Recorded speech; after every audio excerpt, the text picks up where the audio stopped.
Senhor nosso Deus, nosso amado Pai, muito obrigado, meu Deus, por mais essa oportunidade que o Senhor concede a nós de podermos estudar a Tua Santa Palavra, Senhor.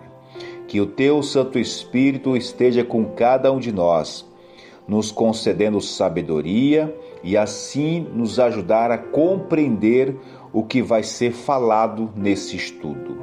Nos ajude, Pai, perdoe nossos pecados e abençoe para que esse estudo alcance mais e mais pessoas.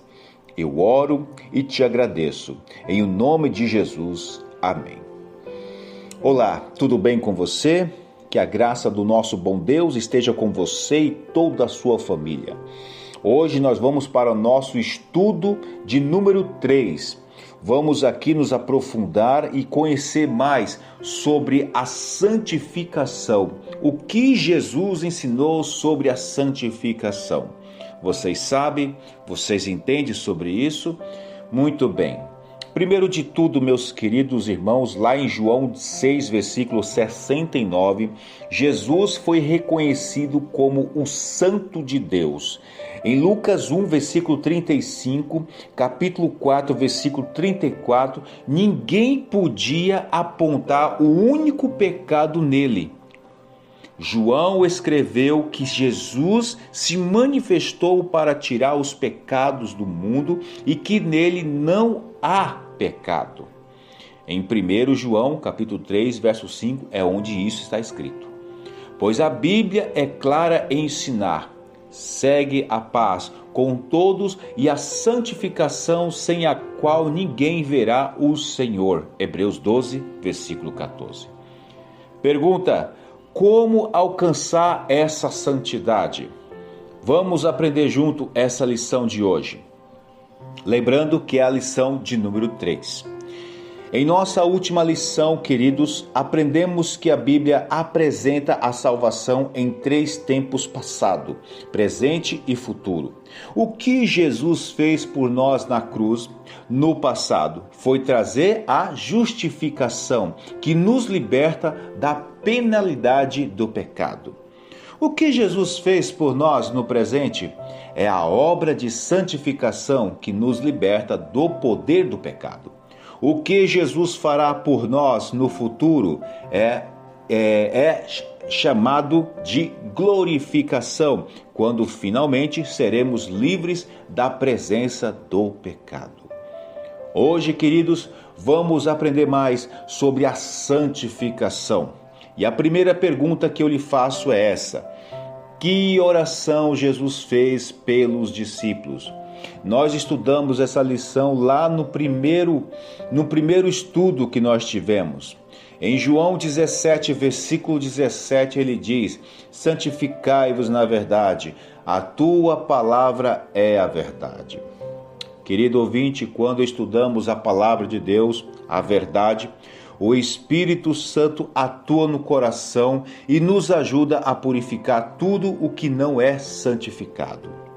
É o Espírito que nos convence do pecado e nos transforma à imagem e semelhança de Cristo. Isso é santificação. Amém?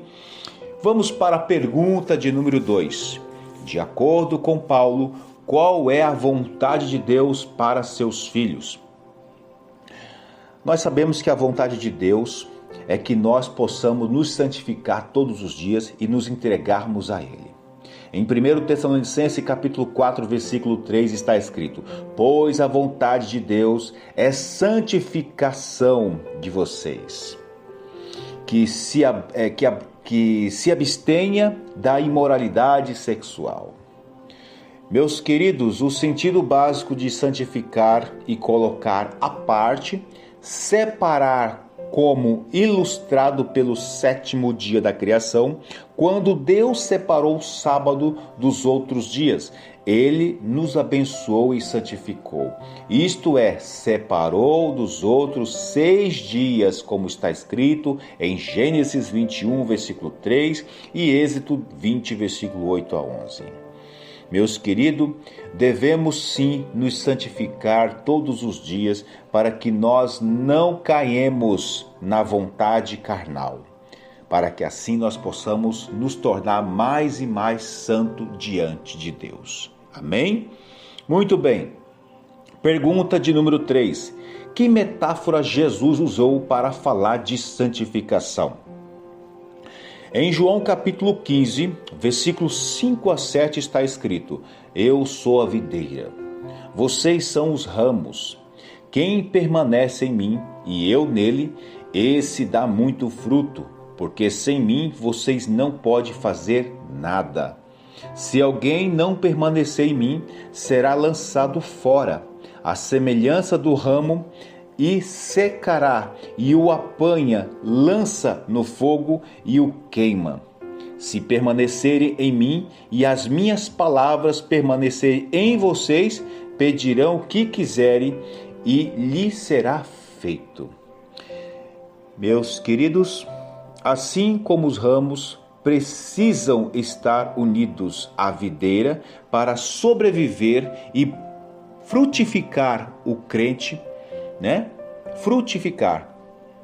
Então, nós como cristão precisa estar unido a Cristo. Separado dele, não temos vida. Essa é a verdade. Essa união acontece na prática quando passamos tempo em oração e em estudo de sua palavra. Nesse exato momento, enquanto estudamos a Bíblia, eu e você está conectado à videira. Compreende? Quando nós estamos diante da Bíblia, quando nós estamos em oração, nós estamos conectados com a videira. Amém? Dê glória a Deus por isso. Esse é o momento de nós podermos cada vez mais estudarmos e apreciarmos a palavra de Deus, pois assim estamos mais perto de Cristo. Vamos à pergunta de número 4. Por que precisamos da santificação? Por que? Você já fez essa pergunta? Em Hebreus capítulo 12, versículo 4, está escrito: na luta contra o pecado, vocês ainda não resistiram até o sangue. Compreenderam isso?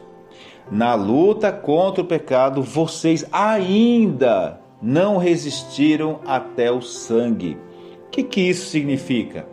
Se o santo é ser separado do mundo para Deus, logo a santificação não é uma simples melhora do nosso comportamento moral ou boas ações sociais.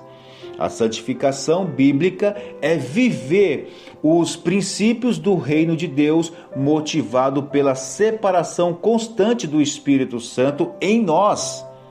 Deu para entender?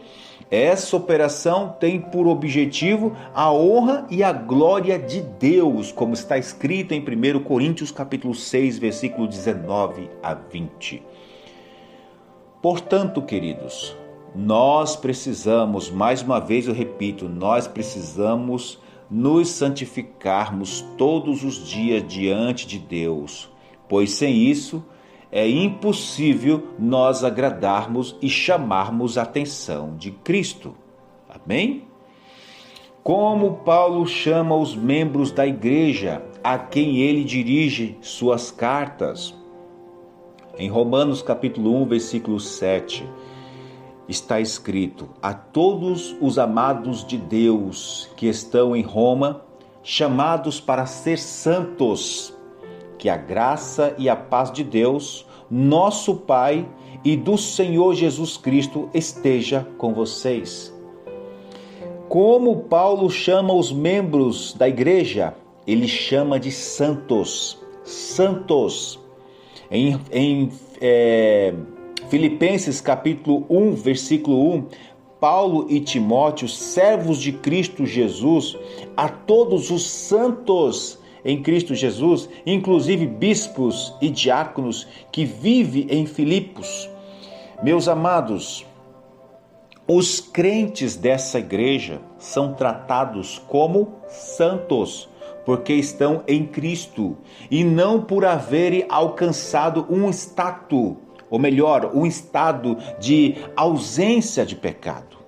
Se justificação é aquilo que Deus faz por nós, santificação é aquilo que Deus faz em nós.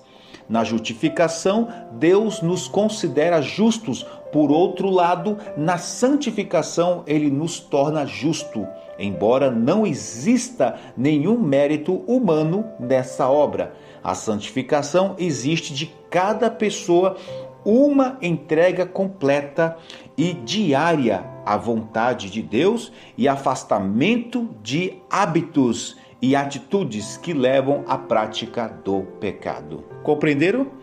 Muito bem. Vamos então aqui à pergunta de número 6. De quem é a obra de santificação? Ou melhor, de quem é a obra de santificar?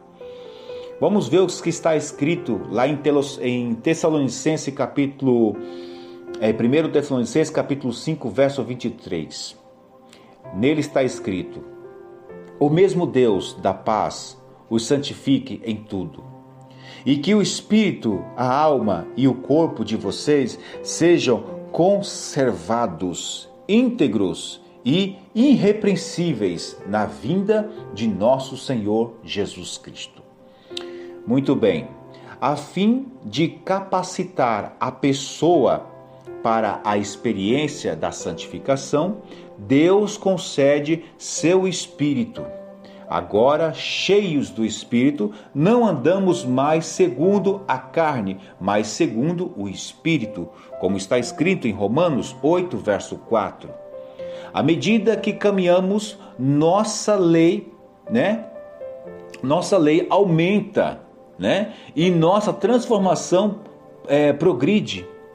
Desse modo, obtemos nossas vitórias sobre os poderes das trevas.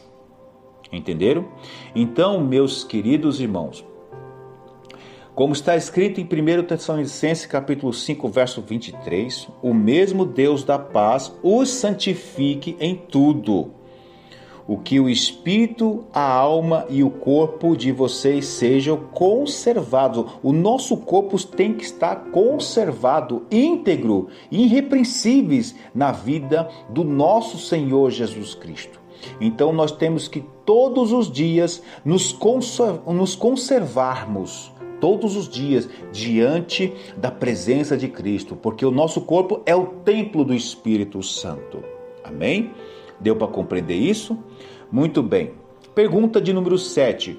Como Paulo enfatizou aos cristãos de Roma sua obrigação total para com Deus? Bom, vamos lá em Romanos capítulo 12, versículo 1 a 2. Diz o seguinte: portanto, irmãos, pelas misericórdias de Deus, peço que ofereçam seu corpo como sacrifício vivo, santo e agradável a Deus. Este é o culto racional de vocês. E não vivam conforme os padrões deste mundo, mas deixe que Deus os transforme pela renovação da mente, para que possam experimentar qual é a boa, agradável e perfeita vontade de Deus. Meus queridos, o simples conhecimento da verdade não é suficiente para o desenvolvimento do caráter.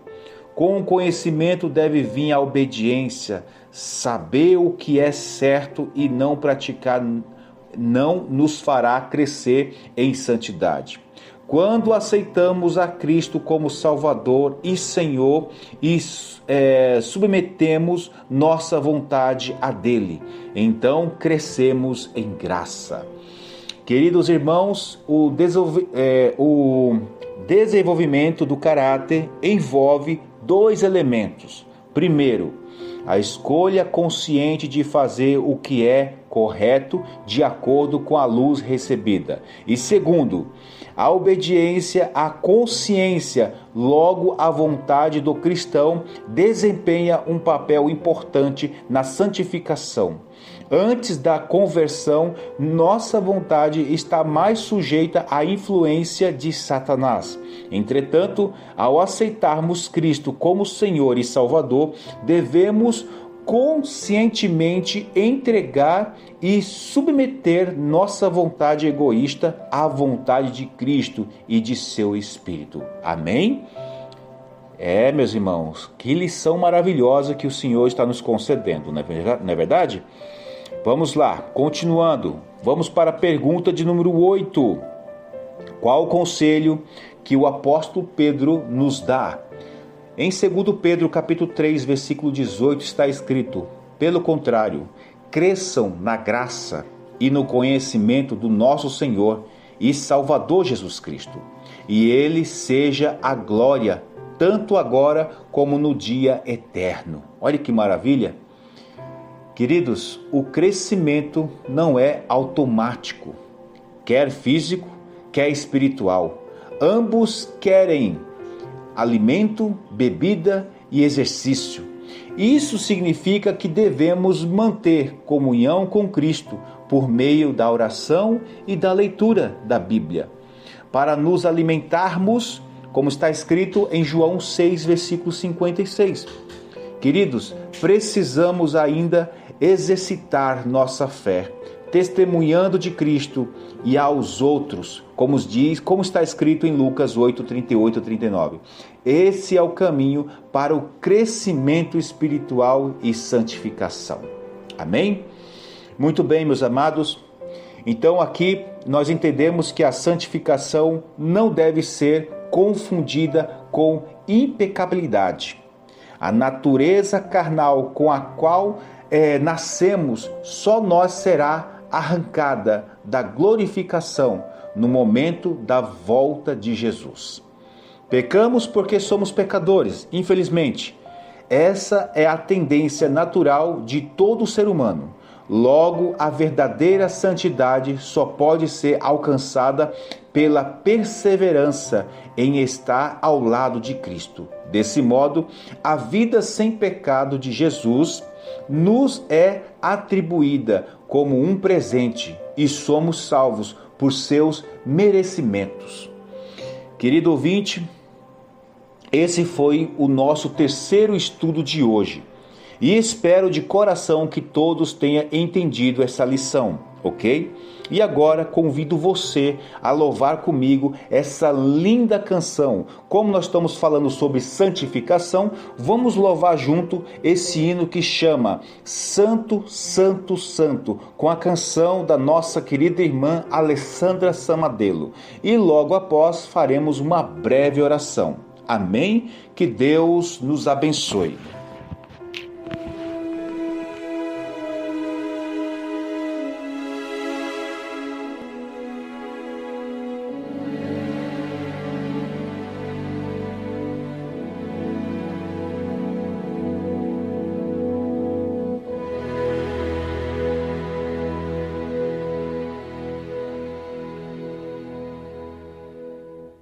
Santo, Santo, Santo, Deus onipotente,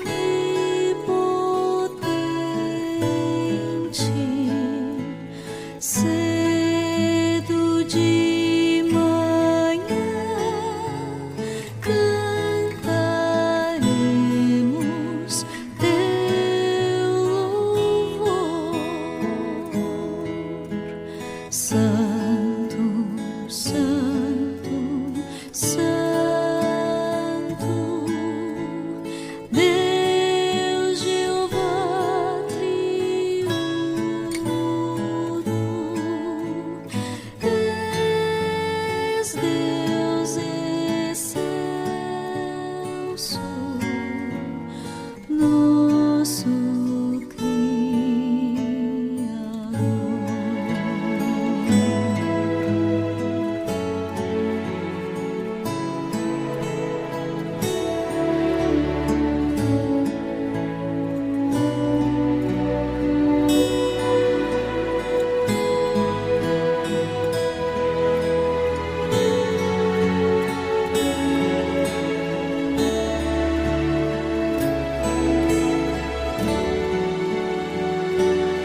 Senhor, nosso Deus e nosso amado Pai. Pai amado, que o Teu Santo Espírito nos transforme cada vez mais. Que nós possamos nos tornar santo e mais santo diante da Tua presença. Obrigado, meu Pai amado, por estarmos aqui, Senhor Jesus, estudando e crescendo na Tua santidade. Abençoe, meu Pai, todos os ouvintes que aqui estão acompanhando esse estudo e que cada uma delas, meu Pai, possa tomar a sua maravilhosa decisão de estar ao lado do Senhor. Meu Deus e meu Pai, nos ajude para que esse estudo possa alcançar milhares de pessoas e assim elas possam entregar suas vidas. E logo após o Senhor voltará para nos resgatar em o nome de Cristo Jesus. Por favor, Pai, nos ajude e perdoe nossos pecados. Esteja com cada um de nós. Eu oro e te agradeço em nome de Jesus. Amém.